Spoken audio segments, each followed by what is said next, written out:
Good morning, જય સ્વામિનારાયણ વિદ્યાર્થી મિત્રો, કેમ છો? મજામાં? મિત્રો, 14મું ચેપ્ટર દોરોનો આપણે ભણી રહ્યા છીએ અને લગભગ સરકારી હમણાં જ પરિપત્ર થશે તો ટૂંક સમયમાં લગભગ એકાદ વીકમાં તમારે રૂબરૂ આવવાનું થશે જ, બરાબર? ત્યાં સુધી તો ઓનલાઈન ભણીએ પણ લગભગ 1 કે 2 લેક્ચર પૂરતો કાર્યક્રમ રહેશે.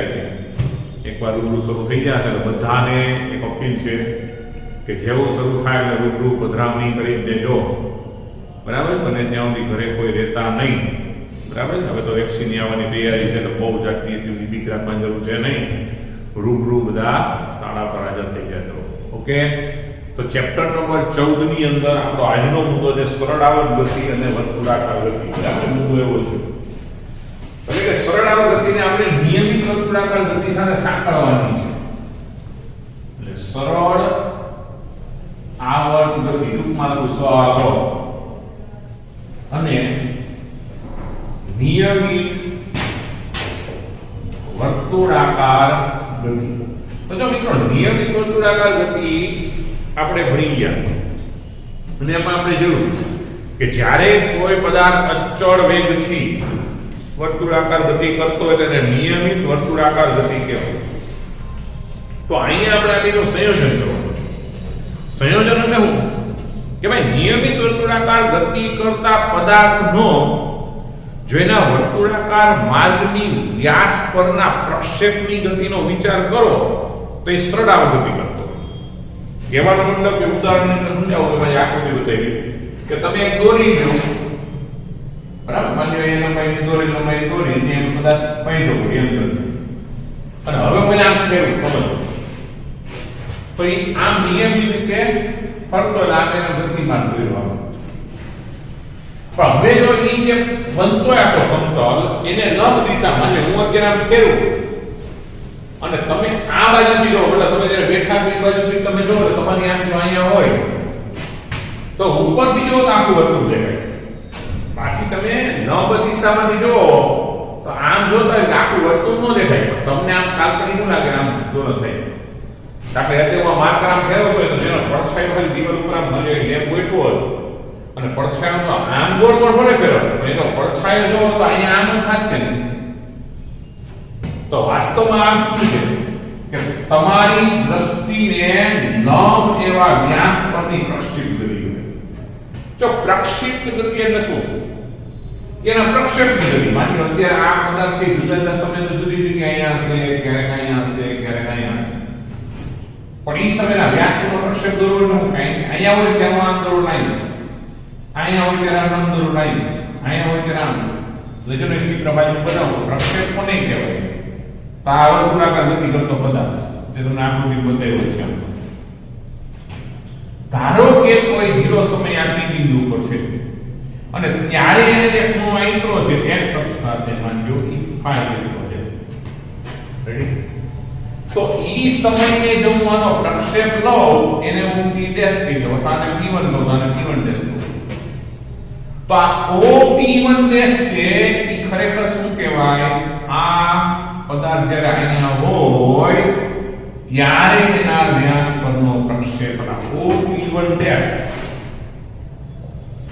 ઈ t બરાબર 0 સમયે ઈ વર્તુળાકાર ગતિ, જે નિયમિત વર્તુળાકાર ગતિ આ દિશામાં કરે છે. કઈ દિશામાં? વિષમઘડી દિશામાં કોઈ પદાર્થ નિયમિત કોણીય વેગ ઓમેગા થી અથવા કોણીય આવૃત્તિ ઓમેગા થી આમ ગતિ કરતો હોય અને 0 સમય અહીંયા છે તો ત્યારે એનો પ્રક્ષેપ એટલે શું થાય કે પદાર્થ અહીંયા છે ત્યારે અહીંથી આમ ન લીધો તો OP1' ને શું કહેવાય? 0 સમયે વર્તુળાકાર ગતિ કરતા પદાર્થનો એના વ્યાસ પરનો પ્રક્ષેપ. પણ હવે એ પદાર્થનો કોણીય વેગ ઓમેગા છે, હવે કોણીય તો t સમયમાં વધારાનો બીજો પૂર્ણાંક ને જતો રહેશે. તો આ કોણીય વેગ ગુણ્યા સમય એટલે અંતર કહેવાય. તો કોણીય વેગ ગુણ્યા સમય એટલે કોણીય સ્થાનાંતર. તો 0 સમયે કોણ અહીંયા છે, હવે એનો કોણીય વેગ ઓમેગા છે, તો t સમયમાં બીજો વધારાનો ખૂણો અંતર છે. તે ખૂણો અંતરી ધારો કે p2 ઉપર પહોંચી ગયો તો ત્યારે આ જે વધારાનો ખૂણો છે એ કેટલો થયો ભાઈ? Omega t. કારણ કે કોણીય ઝડપ ઓમેગા, તો t સમયમાં વધારે કેટલું કોણીય સ્થાનાંતર કરે? ઓમેગા t જેટલું. આ ક્યારે ભાઈ t બરાબર t સમય તો t બરાબર t સમયનો પ્રક્ષેપ લો તો મને અહીંથી લંબ લેવા તાનો p2 ડેશ લો તો t બરાબર 0 સમયે op1 ડેશ એ શું કહેવાય નિયમિત વર્તુળાકાર ગતિ કરતા કણનો એના વ્યાસ પરનો પ્રક્ષેપ કહેવાય આને તો t બરાબર t સમયે કોણ ક્યાં પહોંચી ગયું p2 ઉપર e સમયનો પ્રક્ષેપ લો તો શું થાય op2 ડેશ ઈ op2 ડેશ લખવું હવે વિચાર કરો આકૃતિ ભૂમિતિ ઉપર op ડેશ નું સૂત્ર બનાવવું થાય તો માની લો કે આ જે નિશ્ચિત વર્તુળાકાર ગતિ થાય છે એની ત્રિજ્યા આપણે જેનો સરળ ગતિમાં કંપિસ્તા છે તેના જેટલી નો ધારો કે ત્રિજ્યા એ છે મતલબ સરળ ગતિ કરતા કણના કંપિસ્તા જેટલી તો આ કુલ કોણ કેટલો છે મિત્રો ઓમેગા t + 5 ઓમેગા t + 5 આ એ છે હવે મેં આ પ્રક્ષેપ લીધો એટલે આ તો કાટખૂણો છે તો ખૂણાની પાસેની બાજુ થઈ ગઈ તો ખૂણાની પાસેની બાજુ થાય તો મેં cos વિધિ રાખી તો લખ્યું કે આ ખૂણો અહીં છે આમ લખ્યું કે cos ઓમેગા t + 5 આખો ખૂણો બીજો ને તો બરાબર શું લખે પાસેની બાજુ ને op2 ડેશ પાસેની બાજુ થાય અને આનું કહેવાય છેદમાં કર્ણ એટલે શું તો op2 ડેશ બરાબર શું થાય એને એ લેવું પડે કે op2 ડેશ બરાબર શું લખ્યું a cos ઓમેગા t + 5 તો કે યાદ આવે સરળ આવર્ત ગતિના સ્થાનાંતરનું સમીકરણ આવું હતું ને x of t બરાબર a cos ઓમેગા t + 5 તો એનો મતલબ એવો છે કે આ કણ નિયમિત વર્તુળાકાર ગતિ કરે પણ એનો પ્રક્ષેપ છે એ સરળ આવર્ત ગતિ કરે તો જો મિલથી જોજો આ પણ જ્યારે અહીંયા પડે તો પ્રક્ષેપ અહીંયા જ કરે પછી હવે તમે જો મારી પેલી આંગળીને હરકીનો ઓબ્ઝર્વેશન કરો અહીંયા કોણ છે તે પ્રક્ષેપ ક્યાં હવે કોણ આમ જશે અહીંયા કોણ આમ જશે પ્રક્ષેપ અહીંયા દેખાય કોણ આમ જશે પ્રક્ષેપ આમ છે કોણ અહીંયા છે પ્રક્ષેપ આમ કોણ અહીંયા પ્રક્ષેપ આમ જે તે સમય નંબર લેવાનો આમ આવશે અહીંયા ભેગા પાછો આમ જશે લંબ પ્રક્ષેપ આમ જશે પાછો આમ જશે પ્રક્ષેપ આમ જશે તો વિચાર કરો આ કોણ આ આંગળી જો નિયમિત વર્તુળાકાર ગતિ કરે ઓલો ઉપર સરળ આવર્ત ગતિ કરે દેખાય ને આ કણ નિયમિત વર્તુળાકાર પ્રક્ષેપ કરશે આમ સરળ આવર્ત ગતિ કરે છે એનો મતલબ કે નિયમિત વર્તુળાકાર ગતિ અને સરળ ગતિને શું સંબંધ કે ભાઈ નિયમિત વર્તુળાકાર ગતિ કરતા કણનો એના વ્યાસ પરનો પ્રક્ષેપ એ સરળ આવર્ત ગતિ કરે છે હવે મિત્રો અહીંયા આપણે એક અક્ષ ઉપર પ્રક્ષેપ લીધો હવે કોઈ એમ માને કે મારે y અક્ષ ઉપર પ્રક્ષેપ લેવો હું આ બે પ્રક્ષેપ લઈ રહ્યો પણ તો વિધેય sin આવે આપણે તો સરળ આવર્ત ગતિમાં હંમેશા એક cos એવું જરૂર નથી એ sin ઓમેગા t + 5 લખી શકાય તો તમે નિયમિત વર્તુળાકાર પ્રક્ષેપ y અક્ષ ઉપર આમી થાય સમજો ફક્ત અત્યારે આમી કરી શકે અહીંયા અત્યારે નહીં હવે આમ જાય પાછો આમ આવે પાછો આમ આવે પાછો આમ જાય એટલે આમ બધી તો અહીં સરળ આંદોલન છે પ્રક્ષેપ પણ y અક્ષ પર જો દોષ કરતો હોય તો વિધેય કેવું આવશે sin જ્યારે સમીકરણમાં આવશે y of t લખે એ sin ઓમેગા t + 5 તો આ બંને પોતાને સરળ આંદોલન એનો મતલબ ટૂંકમાં કે કોઈ નિયમિત વર્તુળાકાર ગતિના એના વ્યાસ પરના પ્રક્ષેપની ગતિ હંમેશા સરળ આવર્ત ગતિ હોય તો એ સંજોગોમાં આ જે નિયમિત વર્તુળ ઉપર જે ગતિ કરતો એવા આપણને સંદર્ભ કણ કહેવાય શું કહેવાય સંદર્ભ કોણ અને વર્તુળને કહેવાય સંદર્ભ વર્તુળ અને જો પ્રક્ષેપ એને કહેવાય સરળ આવર્ત દોલક શું બોલે સરળ આવર્ત દોલક ગતિ કરતો બિંદુ દેખાય ને આ બધા બિંદુ સરળ દોલકના બિંદુ આ સંદર્ભ કણના બિંદુ આ કવર પર કહેવાય સંદર્ભ વર્તુળ ઓકે મતલબ કે નિયમિત વર્તુળાકાર ગતિની તેના વ્યાસ પરની પ્રક્ષેપ ગતિ એ સરળ આવર્ત ગતિ રજૂ કરે છે થિયોરિટિકલ આર્ગ્યુમેન્ટ રેડી ઓકે હવે જો એના આધારે દાખલો મૂક્યો ઉદાહરણ દાખલો એને આપણે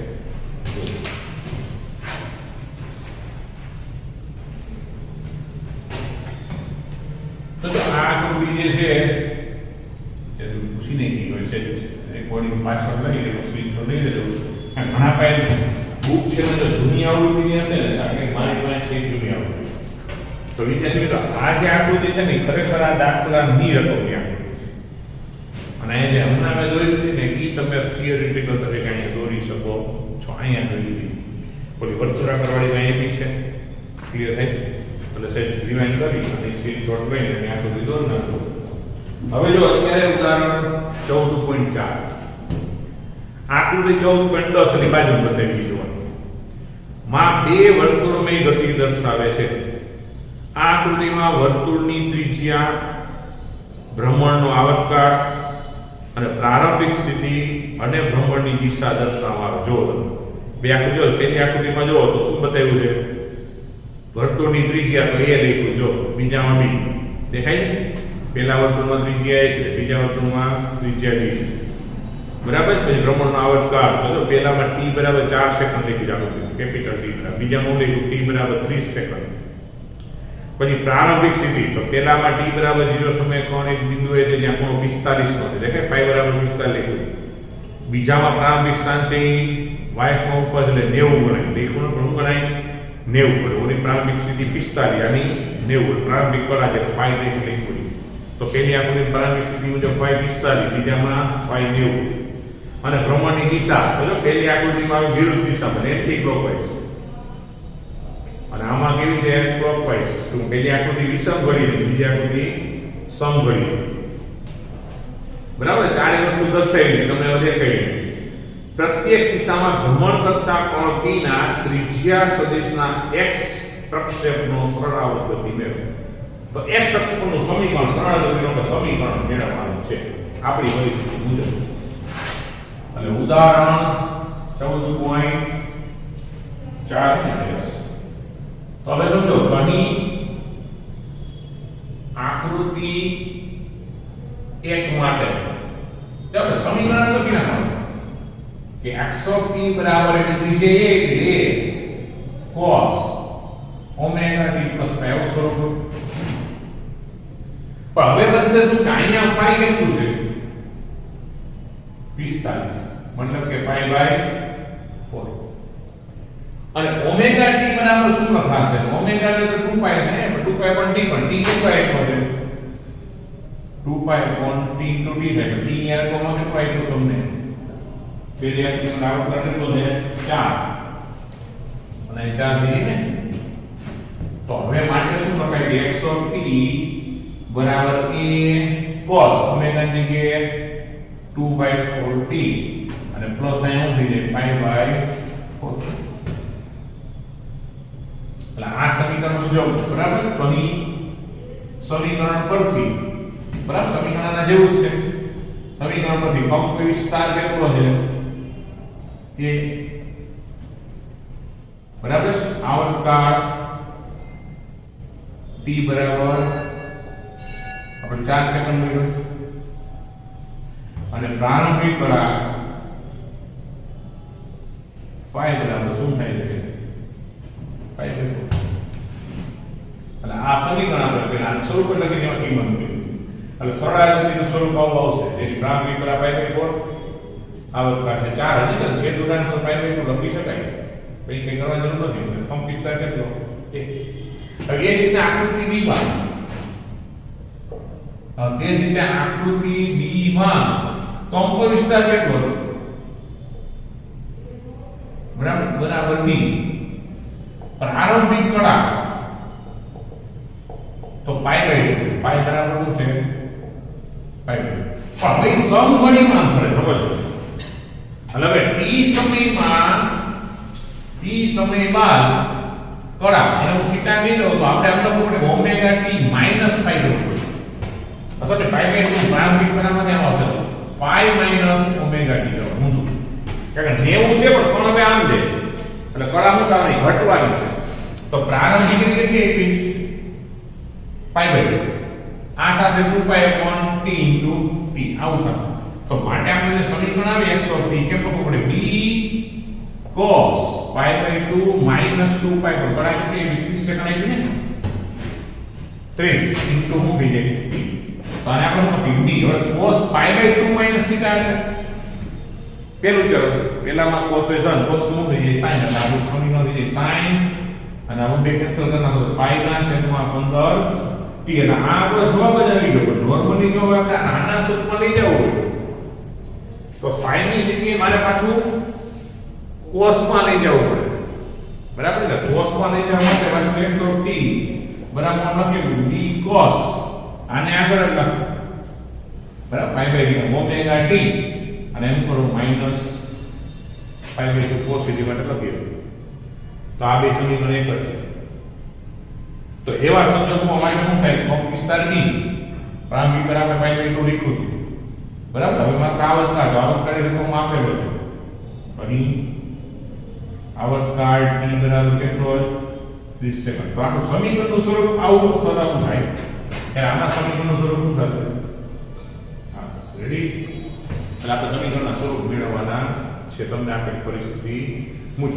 અને મિત્રો આમાં બે રીતે જો ટેક્સ્ટબુકમાં સીધું આ રીતે લીધું પ્રારંભિક કરા પછી એમાં બાદ થઈ જવાનું પછી કિંમત જે જગ્યાએ તમે સીધું લઈ લો એમાં કિંમત મૂકી દો સરળતાથી સ્વરૂપ આવી ગયું. હવે આ સમીકરણમાં તમે ગમે ટાઈમ મૂકતા જાવ એ પ્રમાણે તમને એનું સ્થાનાંતર મળતું જાય. ઓકે, સ્ક્રીનશોટ લઈ લેજો, જોઈ લેજો.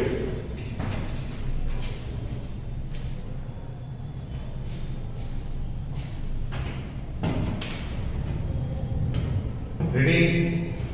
તો એને કરવા માટે બરાબર કારણ કે અહીંયા જ્યારે સમીકરણ આવી ગયું ત્યારે મિત્રો માઈનસ પાઈ બાય 2 આ ગતિ આમ છે આપણે એને ફરાર છે ને અહીંથી લખવાની કામ કર્યું માઈનસ પાઈ બાય આ સમીકરણ આની સાથે સરખાવો માટે પ્રારંભિક કરા માઈનસ પાઈ બાય 2 લીધું. હવે માઈનસ પાઈ બાય 2 શું કામ લેવા મેં તમને કીધું માની લો આ આકૃતિ હોય પણ વિષમઘડીમાં હોત ને તો પાઈ બાય 2 વધારો થાય તો એ કિંમત ઘણની ધન છે એટલે આમાં આવી શકે. અહીંયા સમઘડીમાં છે કે આપણે જે પાઈ બાય 2 કરા છે તે કેવી લેવાની ઋણ કારણ કે સમય સાથે કોણ ક્યાં છે એમ આગળ આવે એટલે પાઈ બાય 2 માંથી ઘટે છે આપણે કીધું માઈનસ પાઈ બાય 2 લેજો. હવે સ્ક્રીનશોટ લઈએ. રેડી? જો આકૃતિ પરથી તમને જુદી જુદી આકૃતિ આપશે એમાં તમારે કિંમત મૂકી અને સમીકરણ તૈયાર કરવાનું અને એ મુજબ એની પ્રારંભિક કરા ગોતવાનું. આવો કરતો આપેલો હોય છે. ત્યાર પછીનો મુદ્દો છે સરળાગતિમાં વેગ અને પ્રવેગ. કે હવે સરળાવર્ત ગતિમાં અત્યાર સુધી આપણે મિત્રો સ્થાનાંતરની વાતો કરી. હવેનો વેગ અને પ્રવેગ. પણ હવે વેગ અને પ્રવેગ આપણે એવી રીતના મેળવશું કે આપણે એક વસ્તુ નક્કી કરી કે સરળાવર્ત ગતિમાં સરળાવર્ત ગતિ એ નિયમિત વર્તુળાકાર ગતિની તેના વ્યાસ પરની પ્રક્ષેપ ગતિ વડે વર્ણવી શકે. તો નિયમિત વર્તુળાકાર ગતિ થતી હોય એવા કણનો જે તે સમયે વ્યાસ પરનો પ્રક્ષેપીય લઈ સ્થાનાંતર આપે તો એ જ સમયે નિયમિત વર્તુળાકાર ગતિના વેગનો પ્રક્ષેપીય તો સરળાવર્ત ગતિનો વેગ મળવો જોઈએ. નિયમિત વર્તુળાકાર ગતિ કરતા કણના પ્રવેગનો પ્રક્ષેપીય તો સરળાવર્ત ગતિનો પ્રક્ષેપ મળવો જોઈએ. સમજે શું બોલું છું કે ભાઈ નિયમિત એનો ટાઈપ નથી ને સરળાવર્ત ગતિમાં વેગ અને પ્રવેગ કે ભાઈ આપણે એમ કીધું કે નિયમિત વર્તુળાકાર ગતિ થતી હોય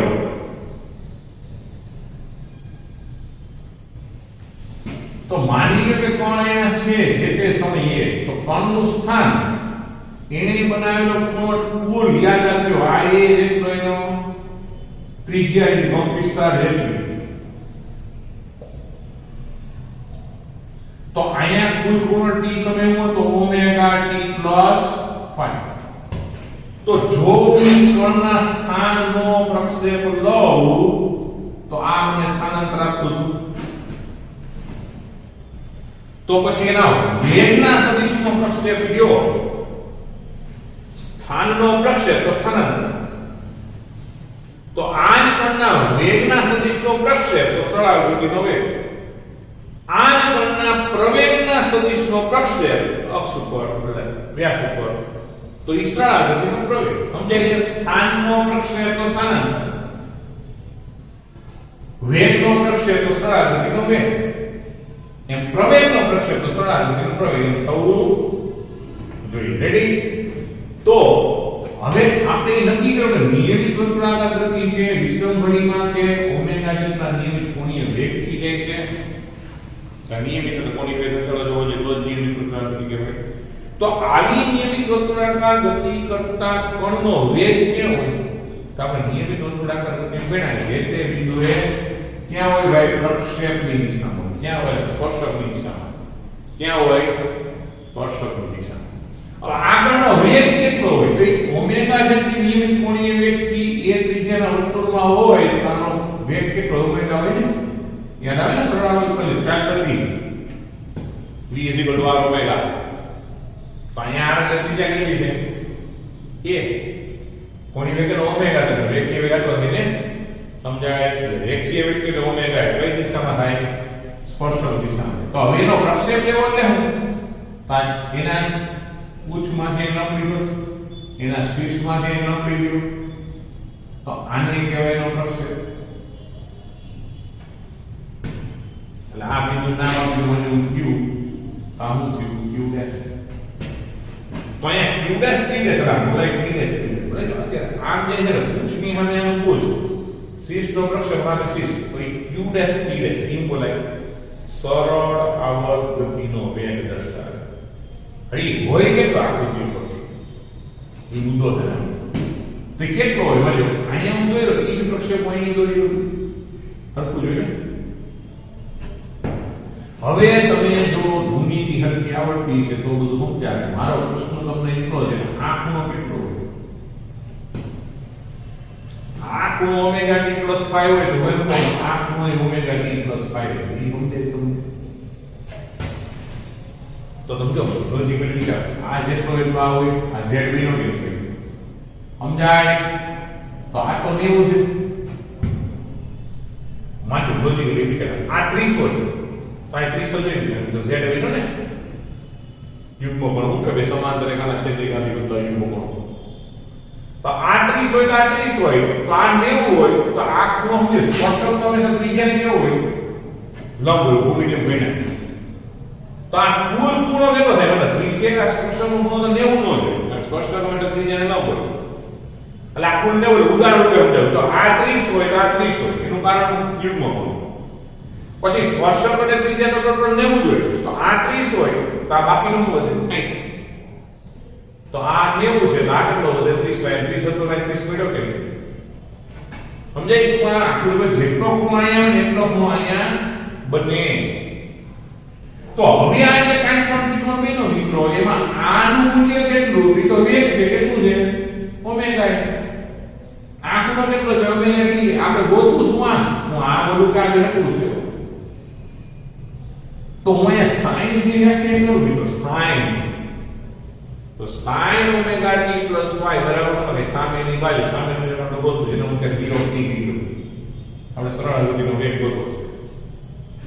તો sin omega T plus y બરાબર સામેની બાજુ છેદમાં કર્ણ. કર્ણ કેટલો હતો ઓમેગા. તો હું લખી શકું કે sin omega T plus y બરાબર સામેની બાજુ ઓમેગા ટી અપોન ઓમેગા. તો આનો અહીં લઈ લઉં તો v ઓફ t બરાબર શું લખાય ઓમેગા એ sin omega T plus y આવું મને મળે અથવા તો એ ઓમેગા લખાય આવું. પણ આગળ અહીંયા માઈનસ લખી અરે એ લોકો સીધું જ લખ્યું કે આકૃતિની ભૂમિતિ પરથી આનો પ્રક્ષેપ આ થાય. અહીંયા ઋણ દિશાની એટલા માટે તમને સ્પષ્ટ દેખાય કઈ દિશામાં બરાબર. આખો કોણ ધન x માં છે પણ એનો વેગ ક્યાં છે ઋણ x તરફ છે એટલે માઈનસ નિશાની ઈ ઋણ x અક્ષની દિશામાં છે એનું સૂચન કરે છે. તો આ શું સરળ ગતિના વેગનું સમીકરણ યાદ રાખજો કે minus a omega sin omega t plus ક્યારે જ્યારે પણ સરળ ક્યાં લીધો x અક્ષ ઉપર લીધો એટલે y અક્ષ ઉપર ઊંધું હોય sin ની જગ્યાએ cos. જે સ્થાનાંતરમાં કેમ હતું સ્થાનાંતર x અક્ષ ઉપર cos હોય તો y અક્ષ ઉપર તો sin. તો એકમાં યાદ રાખજો x અક્ષ ઉપર હોય ત્યારે sin તો y અક્ષ ઉપર હોય તો cos. ઋણ નિશાની ઋણ x ની દિશામાં છે એનું સૂચન કરે છે. હવે મિત્રો આ જે આકૃતિની ભૂમિતિ ઉપર મેળવું આમ લાગુ કરવાની કઈ જરૂર નથી. હું કામ સરળતાથી આપણે જાણતા હતા કે સ્થાનાંતરનું સમીકરણ કોણ મેળવ્યું ભાઈ a cos omega t plus phi હતું કે હવે સ્થાનાંતરનું શું કરવાથી વેગ મળે વિકલન. તો જો મેં આનું વિકલન કરી નાખ્યું તો v ઓફ t મને ખરેખર dx by dt થી મળી જ જાય. આનું વિકલન કરવા બેઠો હોય તો એ અચળ ઓકે cos નું વિકલન શું થાય માઈનસ શું થાય cos નું વિકલન માઈનસ sin થાય એટલે minus sin omega t plus phi લખાય પણ તમે વિકલન માત્ર t સાપેક્ષ કરો છો બરાબર ચોથા ચેપ્ટર ઘણી વાર તમે ખાલી t સાપેક્ષ કરો પણ અહીંયા t ના સહગુણકમાં શું છે ઓમેગા છે તો તમે જેની સામે વિકલન કરતા એના સહગુણકમાં જે હોય ગુણાકારમાં લખવું પડે તો વિકલનનો નિયમ આવી ગઈ જો અને આપણે આ સમીકરણ યાદ રાખવાનું બીજું કંઈ નહીં થિયરિટિકલ આમ બહુ પૂછાયો પ્રશ્ન નથી પણ સરળ આવર્ત ગતિનું સ્થાનાંતર જેમ યાદ રાખ્યું કે f(x) એ cos omega t plus phi તેના વેગનું સૂત્ર યાદ રાખો minus a omega sin omega t plus phi તો જો તમને વેગ વ્યવસ્થિત સમજાવો તો પ્રવેગમાં કાંઈ વાંધો ન આવે પણ આના જેવું છે કે વેગ નો પ્રક્ષેપ એટલે સરળ ગતિનો વેગ એમ આ કણનો વેગ પ્રવેગનો પ્રક્ષેપ અને સરળ ગતિનો પ્રવેગ થાય એટલે આપણે મેળવીએ બરાબર વેગની વાત હવે પ્રવેગ માટે આ જ આકૃતિ લગાડના બરાબર જસ્ટ ખાલી સ્ક્રીનશોટ લેવો તો લઈ લેજો ખાલી આટલા ભાગ ઓકે હવે પ્રવેગમાં શું થાય તો પાછી આ જ આપણે ભૂમિતિ લગાડવાની છે એટલે હું અહીંયા અત્યારે આને કાઢી નાખું બરાબર આ વેગનું સમીકરણ તમારા માટે તૈયાર થઈ ગયું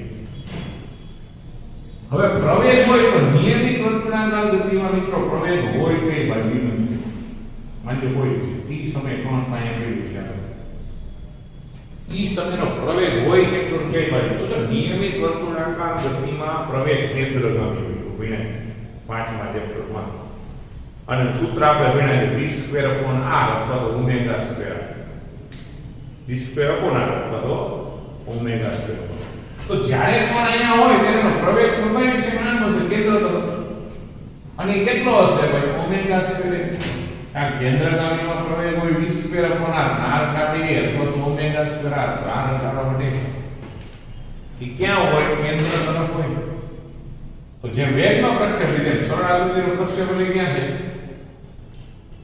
આમ જ થાય આને p ડેશ કર્યું આ બિંદુ q કહો આ હું q ડેશ તો આ ગોતવાનું રહી તો હવે અહીંયા આકૃતિમાં વિચાર કરો કે તમે અહીંયા હું દોરું કે અહીંયા દોરું આ બે હરખું કહેવાય તો હવે જેટલો હું અહીંયા હોય એટલો હું અહીંયા હોય તો z જ કેટલું નામ સમજાયું ને આપણો કેટલો હોય ઓમેગા t હવે આપણે આ ગોતું તો આપણાની પાસેની બાજુ છે અહીંયા કોણ એમ ન બને તો પાસેની બાજુ છેદમાં કર્ણ અને પ્રવેગ ઓમેગા સ્ક્વેર અને આ પાસેની બાજુ છે તો પાસેની બાજુ ઉપર કરવા માટે વિધેય કયો વપરાય cos એટલે જો હું અહીંયા cos ઓમેગા t phi લખું cos ઓમેગા t phi તો મારે લખવું પડે પાસેની બાજુ એ પાસેની બાજુ આ એટલે આ મતલબ કે એનો પ્રવેગનું નામ a of t સરળ અવસ્થાનો પ્રવેગ આપણે ગોતો છે a of t છેદમાં કર્ણના પ્રવેગ પોતે તેનું મૂલ્ય કેટલું ઓમેગા સ્ક્વેર તો આને આ બાજુ લઈ જાવ તો શું થાય a omega square cos omega t phi વળી પાછું ઓલું હતું કે ભાઈ કઈ દિશામાં ઋણ દિશા હવે આ ઋણ દિશાનું વર્ગવર્તની પ્રયોગ કરવાનો મધ્યમાન સ્થાન પર પછી કોણ ફરી પાછું અહીંયા આવી જાય ને ત્યારે પ્રવેગ આમ વેગ આમ ટૂંકમાં કોણ ગમી જાય પડે પ્રવેગ અને વેગ હંમેશા ક્યાં છે એના મધ્યમાન સ્થાન તરફ ક્લિયર થાય છે તો આ પ્રવેગનું સમીકરણ બની ગયું પ્રવેગનું સમીકરણ શું થયું minus a omega square cos omega t plus હવે આપણે આ સમીકરણ આમ કામ ઓલી રીતે મેળવ્યું તો હાલ આપણે કેમ x નું વિકલન કર્યું એટલે વેગ મળી ગયો હરી પાછું વેગનું વિકલન કરું તો વેગનું વિકલન પ્રવેગ કહેવાય ને તો વેગનું સૂત્ર શું હતું હમણાં મેળવ્યું કે માઈનસ a ઓમેગા એટલે એમ ન હવે sin નું વિકલન કરો શું થાય cos તો sin નું વિકલન થાય cos omega t plus phi પણ વળી પાછો t નો સહગુણક ગુણાકારમાં લખવો પડે 1 ઓમેગા તો પાછો ઓમેગા ઉડી જાય ઓમેગા સ્ક્વેર બરાબર તો વેગનું સમીકરણ આ રીતે આપણે મેળવ્યું ભાઈ minus a omega sin omega t plus phi મેળવ્યું ને તો આનું વિકલન કરો પ્રયોગ કરવો જોઈએ તો માઈનસ a ઓમેગા ચડે ન cos sin નું વિકલન થાય પ્લસ cos તો cos omega t plus phi તો હવે ધારેના બદલે t ના સમયનો પાછો ગુણાકાર લખ 1 ઓમેગા તો હતું જ, પાછો આ ઓમેગા સ્ક્વેર તો જગ્યા આવી સમીકરણ સમાન. અને સ્પષ્ટ દેખાય કે પ્રવેગ ક્યાં હોય, ઋણ x એટલે કે મધ્યમાન સ્થાન તરફ હોય છે, મધ્યમાન સ્થાન તરફ હોય છે. તો ત્રણેયના સમીકરણથી યાદ રાખજો કે x of t તો a cos omega t plus phi. વેગનું સૂત્ર તો minus a omega sin omega t plus phi. અને પ્રવેગ તો a of t બરાબર minus a omega square cos omega t plus phi. તો મિત્રો અહીંયા સમજો આ a cos omega t plus phi ની જગ્યાએ x of t લખેલું છે. આમ તો ખરેખર આ સૂત્રને આપણે આમ લખીએ omega square x of t. એટલે કે પ્રવેગ છે એ સ્થાનાંતરના સમપ્રમાણમાં છે અને સ્થાનાંતરની માઈનસની સાથે વિરુદ્ધ દિશામાં. મતલબ સરળ આપણું જ્યારે આમ જતો હોય ત્યારે પ્રવેગ આમ, પછી આમ આવે ત્યારે પ્રવેગ આ તરફ જ હોય, પાછો આમ જઈએ પ્રવેગ આમ. એટલે સ્થાનાંતર ધન હોય પ્રવેગ ઋણ, સ્થાનાંતર ઋણ હોય પ્રવેગ ધન, સ્થાનાંતરની વિરુદ્ધ દિશામાં. ટૂંકમાં ગમે તે સ્થિતિમાં હોય ત્યાં મધ્યમાન સ્થાન તરફ લાગતો હોય. તો હવે આ ત્રણેય દિશામાં પ્રારંભિક કળા જો આપણે શૂન્ય લઈ લઈએ તો આ સમીકરણનું સરખું થાય. પ્રારંભિક કળા શૂન્ય, phi બરાબર 0 લેતા તો x of t માત્ર શું બને? a cos omega એટલું બને કે v of t શું બને? Minus a omega sin omega. અને a of t શું બને? Minus a omega square sin omega cos omega. આમ થાય. તો એને અનુરૂપ આલેખ તમને આકૃતિમાં બતાવ્યા છે મિત્રો. એટલે કે આ પેલો આલેખ છે સ્થાનનો, સ્થાનની મહત્તમ કિંમત કેટલી? પ્લસ એ માઈનસ. તો સ્થાન માટે આલેખ તમે દોરો, આનું p સમય કહી દો તેને 4 હરખા ભાગ કરી નાખી, p/4 p/2 થી p/4 અને t. અને અહીંયા t સમય, અહીંયા t/4, અહીંયા t/2, અહીંયા 3t/4, આમ કહેવાય t.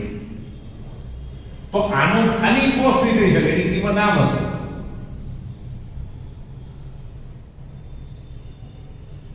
સમજાય? કારણ કે 0 એ cos 0 ની કિંમત 1 હોય.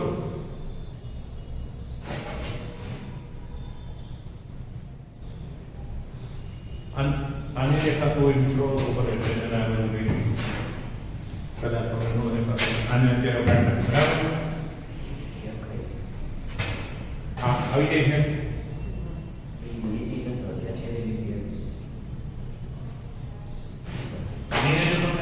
દેખાતું પ્રાણી રાખી આપણે હું છે મોબાઈલમાં જોઈ લો. રેડી આવી જઈશ. તો જો સ્થાન માટે આમ થાય. હવે હું વેગનું દોરું મિત્રો અહીંયા સુધી પ્રોપર. તો વેગના મહત્તમ કિંમત શું થાય? અહીંયા ઓમેગા એ પ્લસ લેવાય, અહીંયા માઈનસ ઓમેગા. પણ વેગમાં વિધેય સાઈન અને પાછું માઈનસ એટલે આમ ચાલુ થાય. એનો આલેખ આવો ઋણ દિશામાં 0 થી 0 કળા લ્યો એનો આલેખ આવો. અને એ જ રીતના જો તમે પ્રવેગનો આલેખ દોરો તો પ્રવેગના આલેખની મહત્તમ કિંમત શું થશે? ઓમેગા સ્ક્વેર એ પ્લસ અને માઈનસ ઓમેગા સ્ક્વેર. તો પ્રવેગમાં વિધેય કોસ અને ઋણ, તો આ ધન કોસ ઉપરથી ચાલુ થયું. આના માટે આપણે અહીંથી ચાલુ કરવું પડે. એટલે આ ત્રણેયના આલેખ છે. આ કોસ ધન, આ સાઈન ઋણ અને આ કોસ. તો આ પરિસ્થિતિ જોવા મળે. એનો મતલબ જ્યારે મહત્તમ કોણ વિસ્તાર ઉપર જ્યારે કોણ પડ્યો હોય ત્યારે કોઈ જે વેગ કેટલો છે? શૂન્ય. સમજો ખાસ પ્રવેગ ઋણ દિશામાં. કોણ જ્યારે મધ્યમાન સ્થાને પડ્યો એ મધ્યમાન સ્થાનનું સૂચન કરે ત્યારે સ્થાનાંતર. લાઈન મધ્યમાન સ્થાનાંતર શૂન્ય, વેગ ઋણ મહત્તમ, પ્રવેગ શૂન્ય. પણ આમ જે સરળ તો આપણે ધોરણ બીજ તો હોય તમે તમે જો આ જે પ્લસ છે માઈનસ. કોણ અહીંયા પડ્યો પ્લસ એવું ત્યારે પ્રવેગ શૂન્ય, વેગ શૂન્ય, v બરાબર 0. પ્રવેગ મહત્તમ અને ઋણ એ મેક્સિમમ. પછી મધ્યમાન સ્થાન એટલે t/4 સમય ગયો એટલે આપણી સુધી થઈ. તો મધ્યમાન સ્થાન એટલે સ્થાનાંતર થી ખબર પડે. પણ વેગ કેવો હોય મેક્સિમમ હોય v મેક્સિમમ થઈ જાય એટલે પ્રવેગ કેવો થાય શૂન્ય. પાછો અહીંયા પોતે માઈનસ a પાસે મિત્રો જ્યારે સ્થાનાંતર મહત્તમ વેગ પાછો અહીંયા શૂન્ય અને પ્રવેગ મહત્તમ પણ ધન દિશામાં ધન દિશા આ બાજુ અહીંયા આ બાજુ એટલે ગુણધર્મ અહીંયા ખાસિયત આ ચિત્ર ટેક્સ્ટબુકમાં નથી પણ તમે યાદ રાખજો. મધ્યમાં સ્થાને વેગ મહત્તમ હોય પ્રવેગ શૂન્ય હોય અને બે કંપ વિસ્તારના અંત્ય સ્થાનો પર વેગ શૂન્ય હોય અને પ્રવેગ મહત્તમ હોય. બરાબર. પણ જ્યારે પ્લસ એ ઉપર ત્યારે પ્રવેગ ઊંધો, માઈનસ હોય પ્રવેગ ટૂંકમાં કોઈ પણ પ્રવેગ હોય ક્યાં મધ્યમાન સ્થાન તરફ. રેડી જોઈ નાખો. એટલે ટેક્સ્ટબુકમાં જે આપ્યું છે મેં ડ્રો કર્યું વધારે ખાલી આ ગુણધર્મો નોટ કરો. બાકી બધું જ ટેક્સ્ટબુકમાં છે એમ જ લખ્યું છે. ઓકે. તો આ ત્રણ સમીકરણને ખાસ હવે વેગ તો સ્થાન a cos ઓમેગા t પર વેગ માઈનસ a ઓમેગા sin પ્રવેગ minus a omega square cos omega t પર. પણ આ બધું x અક્ષ પર છે. y અક્ષ પર તો વિધેય બદલાઈ ગયું બીજું કઈ નહીં. અહીંયા cos ની જગ્યાએ શું આવી sin sin ની જગ્યાએ cos cos ની જગ્યાએ sin. બરાબર. અહીંયા પછી x ઓફ t નથી y ઓફ t આવી. તો પ્રવેગનું સૂત્ર સીધું જ omega square x of t x અક્ષ ઉપરની ગતિ માટે. જો કે અભ્યાસમાં આપણા જે કંઈ દાખલાઓને આપણે છે કંઈ ગણતરી કરી છે બધું x અક્ષની દિશામાં જ છે. પણ ક્યાંય કોમ્પિટિટિવ એક્ઝામમાં તમારે ટેસ્ટ લેવા માટે જો y અક્ષ ઉપરની બધી કથા કરવા માટે આપણું જ્ઞાન હોવું જોઈએ. કે સીધું ગોખેલું cos sin મૂકવા માંગતા નહીં. cos sin ઇન્ટરચેન્જ થઈ જાય એટલું આપણે જ્ઞાન હોવું આવશ્યક છે.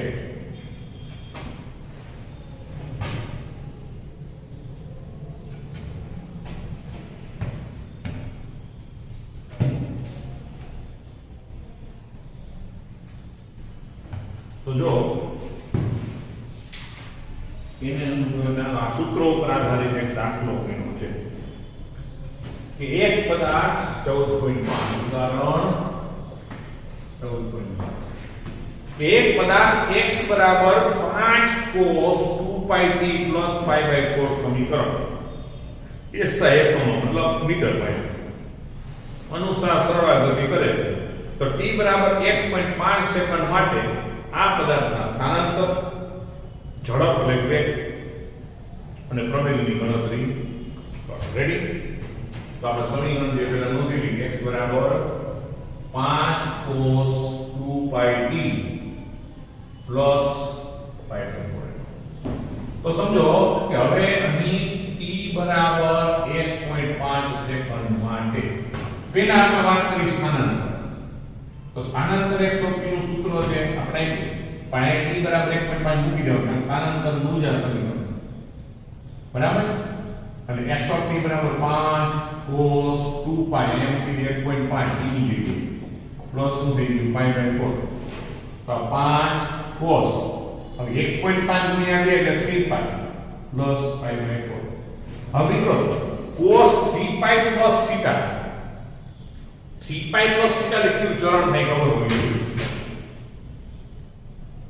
આ હોય મિત્રો 0 pi by 2 pi 3pi by 2 2pi 5pi by 2 અહીંયા આવે 3pi હજી આગળ જાવ એટલે શું આવે 7pi by 2 હજી આગળ જાવ તો અહીંયા 4pi અહીંયા શું આવે 9pi by 2 અહીંયા શું આવે 5pi. અને યાદ રાખજો બેકી સંખ્યામાં જે હોય ને બેકી સંખ્યામાં 0 2pi 4pi 6pi 8pi અહીંયા આવે. એકી સંખ્યા હોય ને પાઈ 3pi 5pi બધા અહીંયા આ મગજમાં ગોઠવી દે.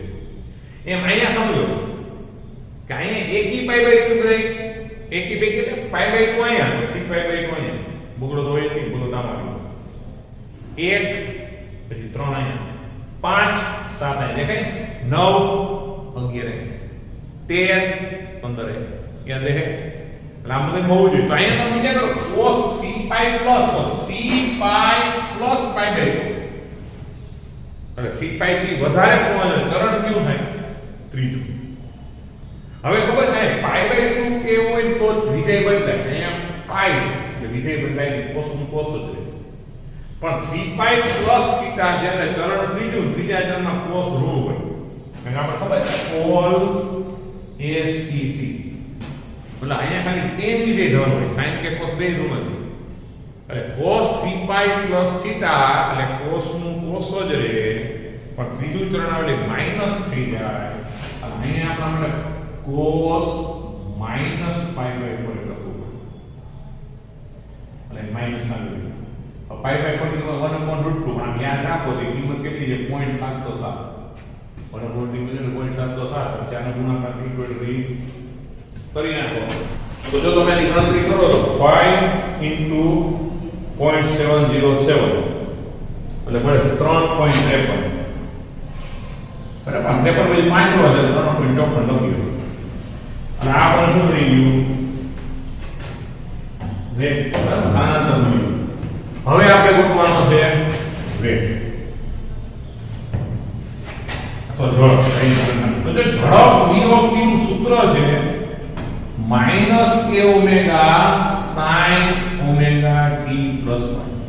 + આ શરીરની સરખામણી કરો તમને ખબર પડે કે a એટલે 5 ઓમેગા ને 2π તો આપણે ને t નો સહગુણક હોય ઓમેગા ઇન્ટુ sin એનું આવશે 2πt + π/4. હવે t બરાબર 1.5 સેકન્ડ લીધું તો 2π નું એટલે -10π અહીંયા sin અહીંયા 2π અહીંયા 1.5 અહીંયા t અને વત્તા π/4 એટલે v ઓફ t બરાબર -10π sin 3π + π/4.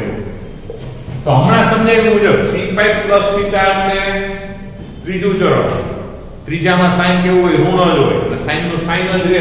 ઋણ આવે આ માઈનસ હતું ના માઈનસ થાય માઈનસ પ્લસ થઈ જાય અને અહીંયા આપણે sin π/4 તો 10 પાઈ ની કિંમત એટલે 3.14 અને π/4 એટલે 0.707 એટલે આપણે સાચું વાપરી દીધું. તેની કિંમત મળશે તમને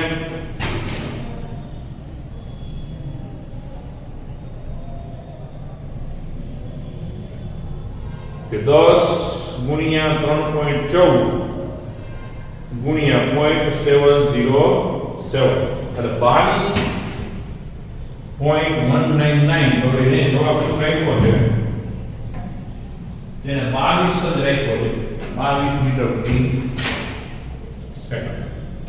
હજુ એવી રીતના અહીંયા જવાબ એટલે 535 એ તો 535 રાખ્યો બરાબર 5.4 કરી નાખ્યો.